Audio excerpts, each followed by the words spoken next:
പിന്നെ ഒരു കാര്യം ഞാൻ പറയാം, ഇന്നലത്തെ കണക്കാവരുത്, എന്റെ കൂടെ നിൽക്കണം.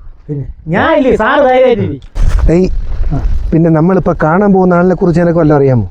എനിക്കറിഞ്ഞൂടാ. എടാ, അവൻ ലോൺ എടുത്തിട്ട് ഇതുവരേക്ക് ഒരു അട പോലും അടച്ചിട്ടില്ല. മഹാതരികിടയാണ്.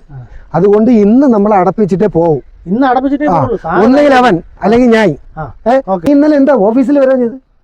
ഇന്നലെ ലീവ് എടുത്ത് ഇന്നലെ ഒരു കല്യാണത്തിന് വരുന്നു സാറേ. ആരെ കല്യാണം? അവളെ കൂട്ടുകാരൻ്റെ. ആഹാ, അപ്പൊ കല്യാണമൊക്കെ അടിപൊളിയായിരുന്നാ? ഓ, കല്യാണമൊക്കെ അടിപൊളിയായിരുന്നു. പക്ഷെ കല്യാണ ചെറുക്കൻ സമയത്ത് ചത്തുപോയി. കല്യാണ സമയത്ത് ചത്തുപോയ? ഓ, ഭാഗ്യം. കാരണം അവൻ ഇഞ്ചിഞ്ചായി മരിക്കേണ്ടി വന്നില്ലല്ലോ. അതുകൊണ്ട് ആ കാണുന്ന വീടാണെന്ന് തോന്നുന്നു. ആ കാണുന്ന വീടാ? ഒരു കാര്യം ചെയ്യും, നീ അവിടെ പോയി പട്ടി ഉണ്ടാന്ന് നോക്കി. എന്നെ കൊണ്ടൊക്കൂല. എന്താ? പട്ടി ഉണ്ടെങ്കിൽ എന്നെ കടിക്കില്ലേ? എടാ, കഴിഞ്ഞ ആഴ്ച ഞാനൊരു വീട്ടിൽ നടപടി എടുക്കാൻ പോയി. അവിടെ ചെന്നപ്പോഴാ ഒരു ഊക്കം പട്ടി, ഒരു വലിയ പട്ടി. ഓ, അതെന്നെ ഓട്ടിച്ച് ആ വീട്ടിൻ്റെ അടുത്തുള്ള പുളിമരത്തിൽ കയറി 4 മണിക്കൂറാണ് ഇരുന്നത്. 4 മണിക്കൂർ അറിയാമോ? അവസാനം ആ വീട്ടുകാർ വന്നപ്പോഴേ ഞാൻ പുറത്തിറങ്ങിയത്. നീ പോയി നോക്ക്, നീ എന്റെ പൊന്ന്.